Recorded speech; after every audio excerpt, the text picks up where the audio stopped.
Itoophiyaatti qaaleessite honooti. Akka jiran chiruguma soba moduguma garuu akii gaafa dulaata gadiisa. Hunda keeran gaafa dhadheemo bitinaan jiru kana badee. Waan hojjetu hojii bareedaa hojjetu bakka afamastee jirta sigaa. Amma maakii wanta biraa dhiisi amma geemii na taphachiisa amma karoon lafa kaayiti geemii na taphachiisi bakka wanta biraa dhiisi. Foonaadha. Beerkaa giseen deemee taphachiisaan amma kaayiroon jira bara.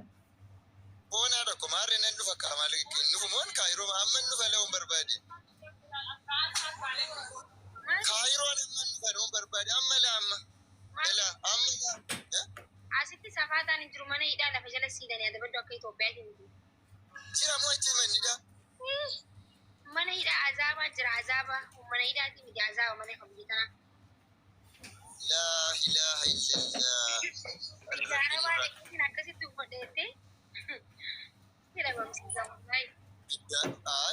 Lammaffaa maa irra deebi'e kamittiin wanta tufanii darbanii koo irra deebi'anii narraa banii.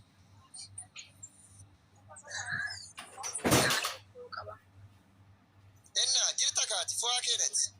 Uummanni kee baay'eedha garuu fooloo nama gochuu hin beekan. Maaliif garuu? Fooloo guddaa kana qabdaa miiliyoona seenu deemtaa jiru. Miiliyoona na seensisaa birrii 500 naa kennamaa jennaan xaxxadhan bakka ji'a kana booda. Dhugaa rabbi. Miiliyoona tokko.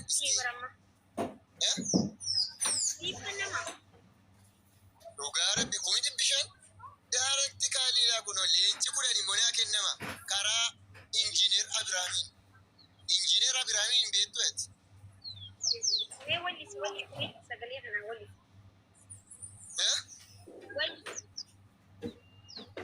Maal jettee? Wellisi. Weellisaa moo? Weellisaa maaliin beekatteeti? Wayyaa baranaa jaalala sheenaa rakkiisee yoonaattam godhee na dhiisaa maaloo natti maaya jamaa yoonaattam godhe na dhiisa laata turee buleetoo garaana nyaata waa'ee jaalala namni beektani anoo gubadhee natti himtani garaana nyaata waan saawwallalee mucaa bareeddu ijaan ilaalee qalbii kofuutti kophaa kogalee asii duheera kooyya magaallee ilkaan shee adii jishee boruu osoon hin argin gonkuman oolu maaloo natti mawarriif fira shee nattaammateera jaalallishee. Nan jiraatu garuu iddoo mijooftuun hin jirtu kanaafidha malee faataa godhee siin sirban. Faataa. Bareeda sagaleen kee. Sagaleen ni jira garuu wal harkaa dhuge si galeerani. Esti fooloo nama gochuun beekanii maatii keetti dhugaa rabbi. Faataa nama gochuun. Maal iniffaa uffachuudhaan si kakaasisla. Dubartoonni maaliif kaawwatu surree keenya? Dubartoonni maaliif surree keenya kaawwatan? Nutis mirga wal qixa qabna miti. Diimokiraasiidha. Dhiirriif siiviksiin maal jedha? Dhiirriif dubartiin tokko jedhanii eegga tokko ta'anis bakka nan uffadha ka. Haara deebisee. Ofulaa kunoo dhiiraa kunoo siiviksiin ofuma uumeetu ofuma deebi'ee moshaare. Faayidaa jira dubartii. Dhaggeeffadhu dubartiin dhiirri tokkodha. Siiviksiin maal jedhe beektaa dhiirriif dubartiin tokko jedheetu ofuma ammoo deebi'ee immoo kaade immoo. Ayi siiviksi. Nan kolfaa siiviksiin tallaamummaa barnoota lammummaa mala gaariidhama soba. Waama mala gaarii qabu. Miiliyoon walaa dhagee gaafa si qaban akkuma shaantaa qabatte sanitti si qaban moo uffata uffatte si qaban. Ara torban tokko boodaan kan na qaban injiineer teenkiyu injiineerii wajjin wal bari nama yeroo hundaa si jaallatudha yeroo baay'ee nama si ajaa'ibsiifatudha laakuno foonaadha. Injiinaruma moo injiinara tiktookii? Dhugaa rabbi injiinera dhugaa. Dooktarriinis ka dhugaa moo ka kijibaat inni faa gaafatan. Foonaadha kun nama ajaa'ibaati laakunoo warra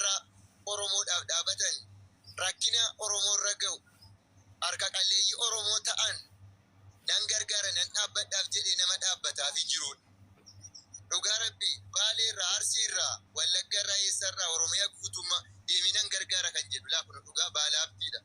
Simmoo si kabaja waan isaan beeku. Foonaadha. Abdiidha.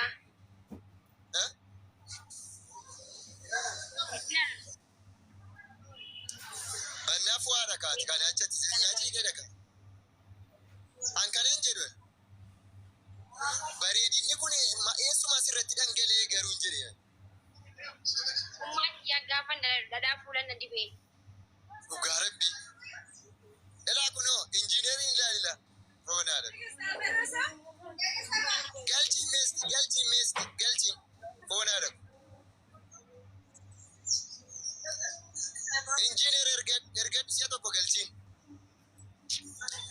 Waayee injiiner viidiyoo bayime. Maaki Yes, engineer. akkam injineera dhugaamoo injineera sobaadha jette ani warra si biraa miti baradhee itti laffeen argadde. Yaa TikTok kanarra doktoroota kabaratee fi doktoroota TikTokii itti hameeti san waan si gaafadhe. Rakkoon hin jiru rakkamati. Nagaa engineer nagaa. Akkam Irra wallaa nagaa alhamdulillah. jajjabaattaa.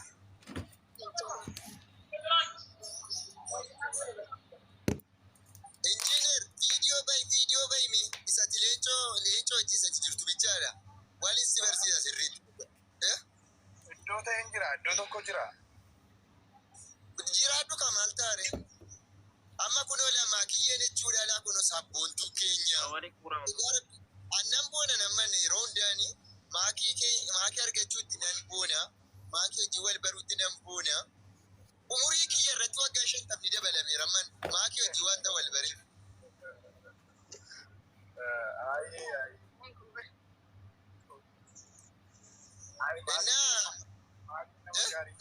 Maakiin nama gaariidha yaa wasuma irratti beekaani. Maakii yeroo hundi akkoo injiinerri si jajaa si jaallata goboziidha konfiidensii qabdeedha. Haati kun engineerii jarraa kan injineeraa dubbatu. Dubbadhu injiiner. Yaa maakii asirratti hin beekaa qaamaan beeku namoota ishee beekan hiriyoota godha garuu wal dabarsiisaa dhiigaa fayyadu. Maakiin nama jabduudha nama gaariidha nama sabboontuudha irri baay'ee shamarran sabboontu immoo baay'ee jaallata. Salatuun shukran. Jabaatu si'achuu barbaadnaan si bira dhaabbannaa jabaatu. Maakii deebii immoo ilaa isaadha ni leenca 10 siifin kenna gaafa geemii keetii ooti 100 galchite immoo birrii 1000 leenca 5 siifin kenna kan naan jedhe laa injiinerri kana dhalaa kuno. Yooti 100 galchisiiste birrii leenca 5 siifin kenna kan naan jedhe injiinerri jechuun kana yeroo geemii keetii immoo leenca 10 siifin kennaa. Isteetti mimmee fooloo godhanii birriin kun leenci 5 darbama maakii yotuun si qabu.